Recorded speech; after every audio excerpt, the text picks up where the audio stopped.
श्री गुरुचरित्र एक धर्मकीर्तन अध्याय पहिला. नामधारकास श्री गुरु नृसिंह सरस्वतींचे दर्शन. श्री गणेशाय नमः. श्री सरस्वत्यै नमः. श्री गुरुभ्यो नमः.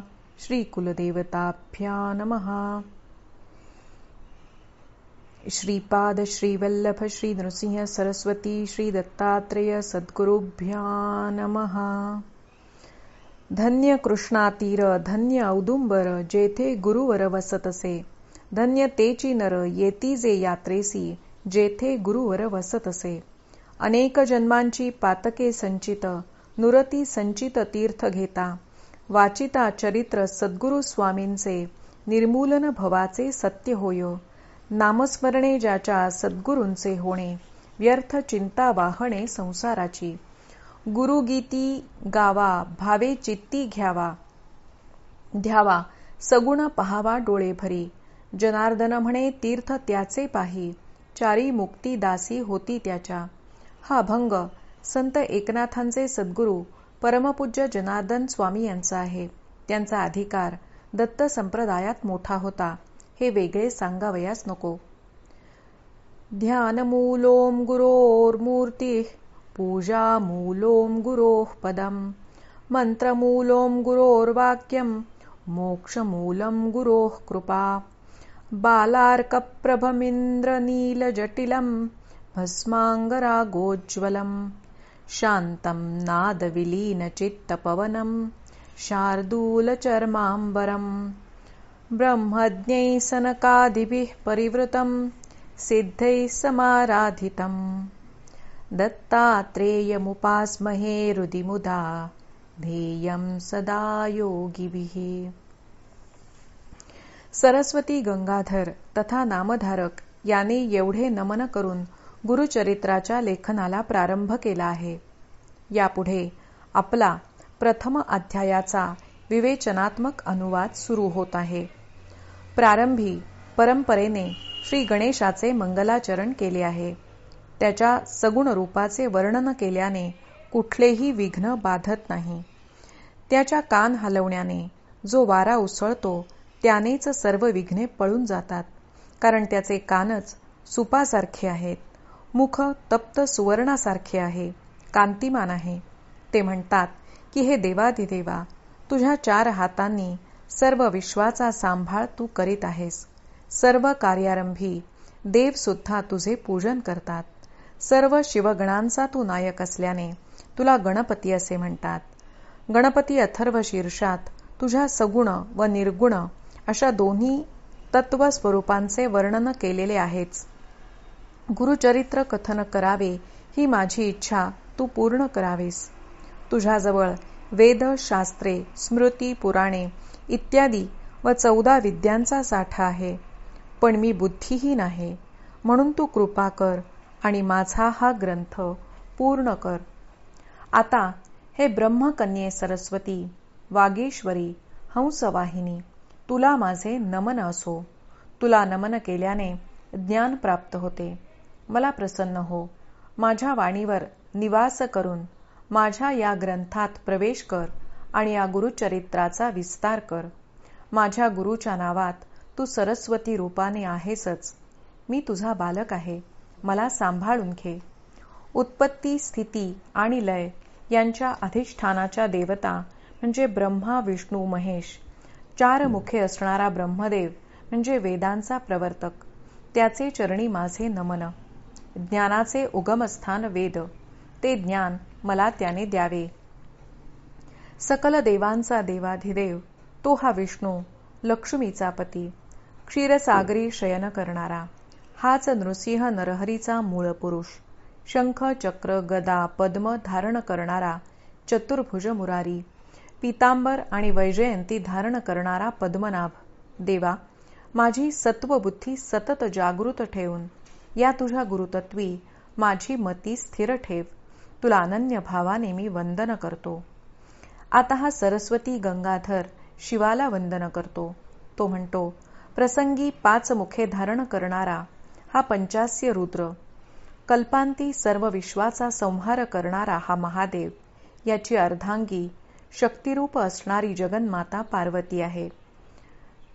स्मशानवासी असून सर्वांचे कल्याण करणारा शंकर, व्याघ्रांबर धारण, गळ्यात सर्पवेष्टन, माथ्यावर गंगा धारण करणारा हा गंगाधर, शुद्ध ज्ञानाचा सागर असलेला हा कर्पूर गौर आदिनाथ, त्याला मी शरण आहे. माझी त्याला प्रार्थना की मला ज्ञानदान कर. समस्त सुरवर, यक्ष, गंधर्व, किन्नर, पराशरादी सकल ऋषिकुल यांना माझे नमन असो. माझी मायबोली कानडी, मी महाराष्ट्र भाषा जाणत नाही, तरी तुम्ही सर्वांनी कृपा करून मला सहाय्य करा. मला आता माझ्या पूर्वजांचे स्मरण होत आहे. माता आणि पिता दोघेही पुण्यवान. माझे गोत्र कौंडिण्य, कृष्ण यजुर्वेदीय, आपस्तंभ शाखा. माझा पूर्वज सायनदेव, उपनाव साखरे, त्याचा पुत्र नागनाथ, त्याचा पुत्र देवरात, त्याचा पुत्र गंगाधर, तो माझा पिता. माझे नाव सरस्वती साखरे. माझे नाव चंपा, तिच्या पित्याचे नाव चौंडेश्वर, ते ऋग्वेदी अश्वलायन सूत्राचे. अशा पवित्र कुलात मी उपजलो. गुरुकृपेने कृतार्थ झाले असे ते सर्व सत्पुरुष, यती, योगेश्वर, तापसी, वेदाभ्यासी या सर्वांना माझे वंदन असो. मी काही व्युत्पन्न नाही. माझा बोलविता गुरुच आहे. त्यांनीच मला हे गुरुचरित्र कथन करायला सांगितले आहे. कारण पूर्वापार आमच्या घरात गुरुभक्ती चालत आली आहे. स्वामी नृसिंह सरस्वती हे साक्षात ब्रह्मा विष्णू महेशाचे अवतार आहेत. त्यांचा पार लागणे कठीण आहे. प्रपंच आणि परमार्थ ज्यांना साधायचा आहे असे कोणीही ही कथा वाचतील ते पुत्र पौत्रासह धन्य होतील. आधिव्याधी त्यांच्या घराण्यात राहणार नाहीत. संदेह ठेवू नका. संशयात्मा विनश्यती. एकनिष्ठ श्रद्धेने आणि भक्तीने या चरित्राचे जे सप्ताह पद्धतीने अनुष्ठान करतील ते कृतार्थ होतील. कुठलाही सायास व प्रयास न करता ही गुरुकृपा तुम्हास प्राप्त होईल. सद्य फलदायी अशी ही कथा आहे. सर्व श्रोतेजन माझ्या या बोलण्यावर विश्वास ठेवा. कारण माझे हे प्रतीतीचे बोलणे आहे, अनुभवाचे आहे. भोजन झाल्यावर तृप्तीची ढेकर येते, मग कुठल्याही अन्नाची इच्छा राहत नाही. तसे माझे हे अनुभवाचे उद्गार आहेत. मी सामान्य पामर म्हणून माझ्या या बोलण्याकडे दुर्लक्ष करू नये. अहो, मधमाशीच्या मुखातील मध आपण ग्रहण करतोच ना. समुद्रातील एका किड्यापासूनच मोती तयार होतात. पिंपळाची उत्पत्ती कशी झाली ते पहा. काकविष्ठेचे झाले पिंपळ, तयासी निंद्य कोण म्हणे. ऊस वाकडा असला तरी त्याचा रस हा गोडच असतो. ऊस डोंगा परी रस नव्हे डोंगा, चोखा डोंगा परी भाव नव्हे डोंगा. तसे माझ्या बोलण्याकडे लक्ष द्या. मी सामान्य आहे, पण असामान्य अशा गुरुकृपेला मी पात्र असल्याने हे कामधेनूसारखे असलेले गुरुचरित्र माझ्याकडून श्री गुरु नृसिंह सरस्वती वदवून घेत आहेत. 22 वर्षे गाणगापुरी निवास करून त्यांनी अनेकांना कृतार्थ केले. त्यांचा महिमा ऐकून चारी राष्ट्रातले लोक त्यांच्या दर्शनासाठी येऊन प्रापंचिक क्लेशापासून मुक्त होऊन पारमार्थिक सुखाला प्राप्त झाले आहेत. आधी भौतिक, अधिदैविक आणि आध्यात्मिक अशा त्रिविध तापांच्या चक्रातून ते बाहेर पडले आहेत. माझी ही गुरुचरित्राची कथा जो कोणी साधक निसंदेहपणे 7 दिवस वाचेल त्याचे सर्व मनोरथ पूर्ण होतील. अशी ही पुण्यपावन कथा आहे. ती सद्य फलदायी आहे. 4ही पुरुषार्थांना प्राप्त करून देणारी ती कथा आहे. एके दिवशी गुरूंचे नामस्मरण करणारा एक नामधारक भक्त म्हणजेच सरस्वती गंगाधर सतत गुरुचे ध्यान करता करता गुरुदर्शनासाठी व्याकुळ झाला आणि त्यांच्या दर्शनासाठी घरातून बाहेर पडला. आज श्री गुरूंचे दर्शन घेतल्याशिवाय राहणार नाही असा निश्चय त्याने केलेला आहे. अंतःकरण गुरुचरणी लावलेले आहे. आज गुरुदर्शन घेणारच, नाही तर प्राणत्याग करणार असा निर्धार केला आहे. नामधारकाने अरण्याचा मार्ग धरला. तहान नाही की भूक नाही. मनामध्ये एकच श्री गुरु नृसिंह सरस्वतींचे चिंतन. स्वतःच्या मनाशी तो बोलतोय, आज मी माझ्या गुरुचे दर्शन घेतल्याशिवाय माघारी फिरणार नाही. हा माझा पूर्ण निर्धार आहे. देह जावो अथवा राहो, सद्गुरु चरणी दृढ भावो. अहो, ज्यांचे दैव उणे असते त्यांनीही हे गुरो तुझ्या चरणांचा आश्रय केला तर परिसाच्या स्पर्शाने लोखंडाचे जसे सुवर्ण होते तसा त्यांचाही उद्धार होतो. हे गुरु, तुझे नाम हे परिसासारखे आहे. मी तुझे नाम हृदयी धारण केले आहे आणि असे असताना मला असे कष्ट होत आहेत.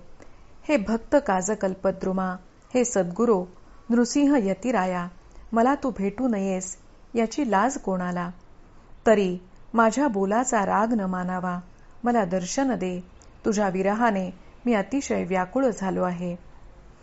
आणि अशा मनस्थितीत वाटचाल करीत असताना नामधारकाच्या म्हणजे सरस्वती गंगाधराच्या मुखातून एक स्वेच्छा रागातील अभंग रचना बाहेर पडली की जी कोणत्याही चालीवर म्हणता येते.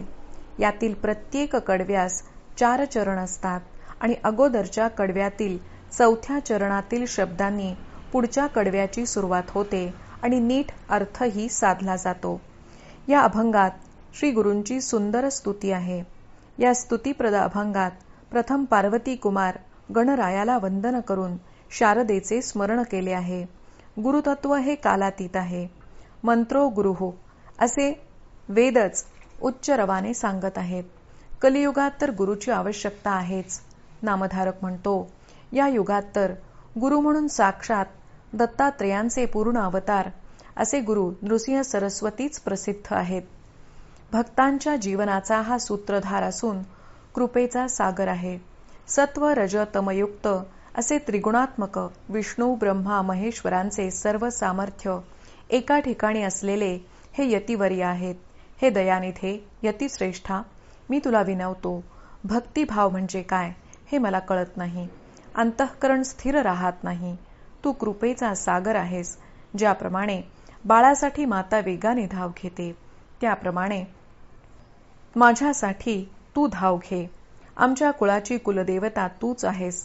वंश परंपरेने हे नृसिंह सरस्वते आम्ही तुला भजत आहोत.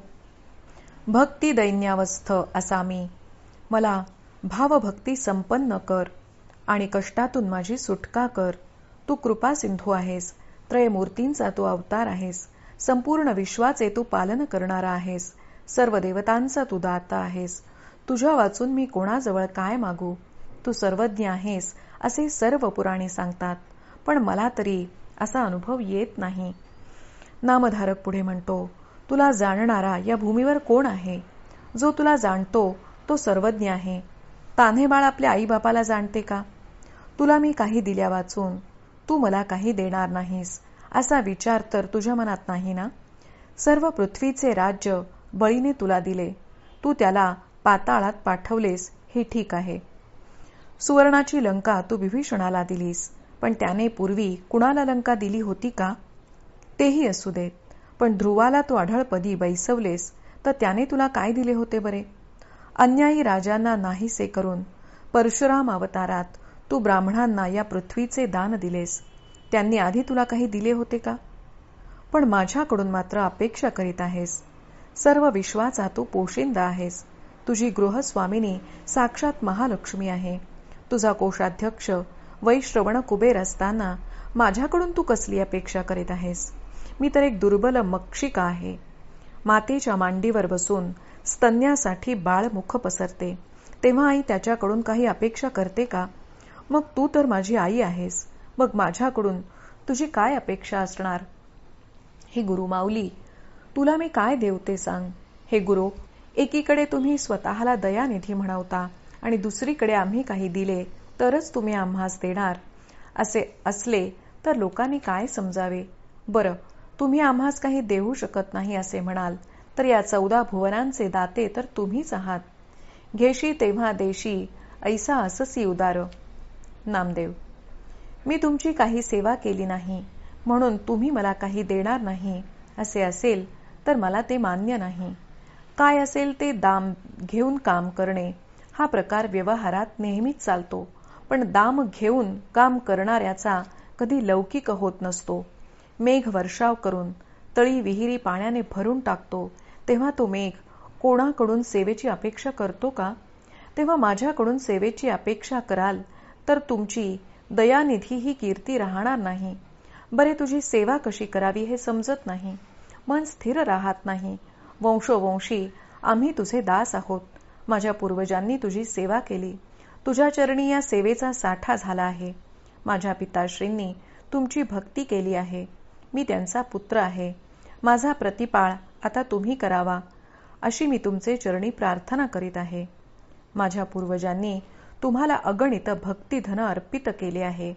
त्याचे व्याज तुम्हापाशी खूप साठले आहे. ते मला कृपेच्या रूपाने परत द्यावे. आपल्या सगुण दर्शनाने मला कृतार्थ करावे. अजून माझी करुणा येत नाही का? मी व्याकुळ झालो आहे. मी एक अधिकारवाणीने आपल्याला सांगतो आहे. माझ्या पूर्वजांचे देणे मला परत द्या. नाहीतर मी तुमच्या संत भक्तांना सांगून ते घेतल्याशिवाय राहणार नाही.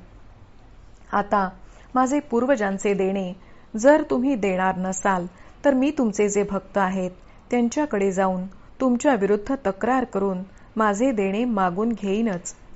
इतके निकराचे मी बोलतो आहे, म्हणून हे गुरुराजा रागावू नकोस. मी तुझा जन्मजन्मांतरीचा दास आहे. एवढी माझ्याबद्दल कठीणता का करता? कठीणता दुष्ट दैत्यांबद्दल धरा, पण त्याचबरोबर प्रल्हादासारख्या भक्तांचा तू कैवार घ्यावयास नको का? आम्ही तुझे बालक आहोत. बालकाविषयी असा कठीणपणा धरणे योग्य नाही. मी अनंत अपराधी आहे. हे लक्षी घेऊन तुम्ही माझ्यावर रागावला असाल तर मी एवढेच म्हणेन की बालक अज्ञानी असते, त्यामुळे ते अपराध करते. आईला निष्ठुरपणे बोलते, अज्ञानाने मारते, पण आईला त्याचा राग येत नाही. आनंदाने ती त्याला जवळ घेते. क्वचित रागावली तर मग ते बालक वडिलांकडे जाते. त्या बालकावर रागेजून पिता त्याला दूर लोटतो. मग त्याने कुठे जावे? हे गुरुनाथा, तू माझा पिता आणि माता आहेस. त्वमेव माता च पिता त्वमेव. एवमार्थाने कुठलाही पर्याय माझे जवळ नाही. तू आता मला सांभाळ. मी अनाथ आहे. अनाथांचे रक्षण करणारा अशी तुझी जनमानसात प्रख्याती आहे. आणि मी कसाही असलो तरी तू माझा प्रतिपाळ कर. तू कृपाळू आहेस असे सर्व पुराणे सांगतात. मी एवढा काकुळतीनं बोलतो आहे, पण तू काही कानाने ऐकत नाहीस. अरे, माझे करुणेसाठी तहानलेले वचन ऐकून तर पाषाणालाही पाझर फुटतील. तुला तर करुणा कर असे म्हणतात, म्हणून माझा हा आर्त टाहू ऐकून तू धावत ये. हे गुरुनाथा, त्वरित ये.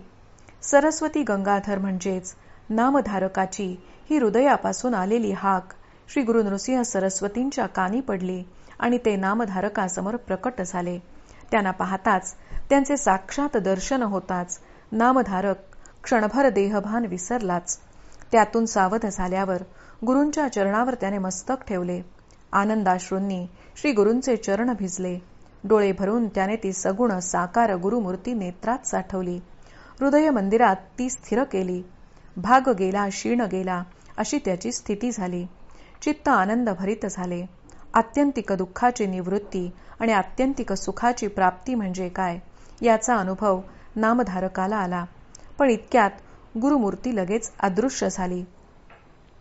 गुरु असो वा ईश्वर दर्शन प्राप्तीसाठी किती आर्त असायला पाहिजे, व्याकुळ झाले पाहिजे, याचे हे एक उदाहरण आहे. हेच या गुरुचरित्रातील पहिल्या अध्यायाचे तात्पर्य आहे. सिद्ध नामधारक संवादाने असे हे गुरुचरित्र संपन्न होणार आहे. इथे या पहिल्या अध्यायाचे विवरण समाप्त झाले. गुरवे नमः, गुरवे नमः, गुरवे नमः. क्रमशः लेखन वेदमूर्ती श्रीकांत भट्ट चितळे. वाचन श्रद्धादेव.